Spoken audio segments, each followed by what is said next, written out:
pas encore à combattre Donald Trump. Ils en sont à chercher qui sera leur candidat. Il y en a beaucoup qui se présentent à l'investiture. On va rejoindre Marie Gentric à New York, car il y a quelques instants, Joe Biden, qui n'est pas n'importe qui, un ancien vice-président, a prononcé, dans le cadre justement de cette course à l'investiture, un discours de politique étrangère. C'est ça, Marie ? C'est exactement ça. Ça fait à peu près un quart d'heure que Joe Biden a déserté les lieux. Il n'a pas désiré parler aux journalistes et on peut le voir. La salle est déjà en train d'être nettoyée. Alors le discours a duré à peu près 50 minutes. Joe Biden a commencé de façon assez pessimiste. Il a expliqué que Donald Trump était en train de ternir l'image des États-Unis sur la scène internationale, alors qu'il était tout simplement en train de décrédibiliser le pays à travers ses tweets impulsifs, à travers ses relations amoureuses. C'est les mots que Joe Biden a utilisés, ses relations amoureuses donc avec Poutine ou encore avec Kim Jong-un. Et selon Joe Biden, ce n'est pas seulement une histoire d'image, c'est aussi une question de sécurité, puisque selon lui, Donald Trump met en danger la sécurité du pays en s'isolant des alliés traditionnels. Il a notamment parlé des relations glaciales en ce moment entre les États-Unis et l'OTAN. Donc ça, c'est le problème que Joe Biden a exposé. Et puis ensuite, il a exposé la solution.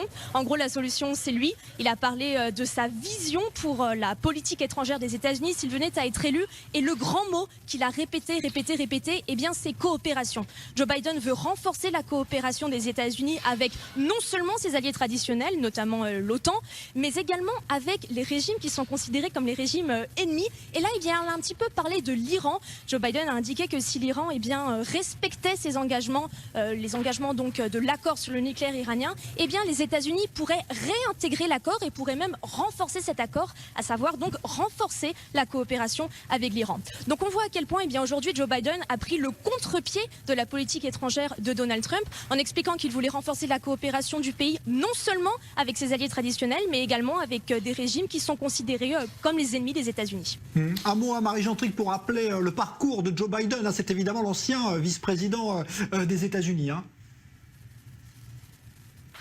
Exactement, c'est l'ancien vice-président des États-Unis et c'est l'une des grandes figures démocrates pour cette élection présidentielle. C'est l'une des figures dont on parle le plus en ce moment. Il est en tête dans les sondages, ou en tout cas l'une des figures en tête dans les sondages, puisqu'il y a une vingtaine de candidats démocrates. Et Joe Biden se démarque tout particulièrement en raison de son parcours sous Obama.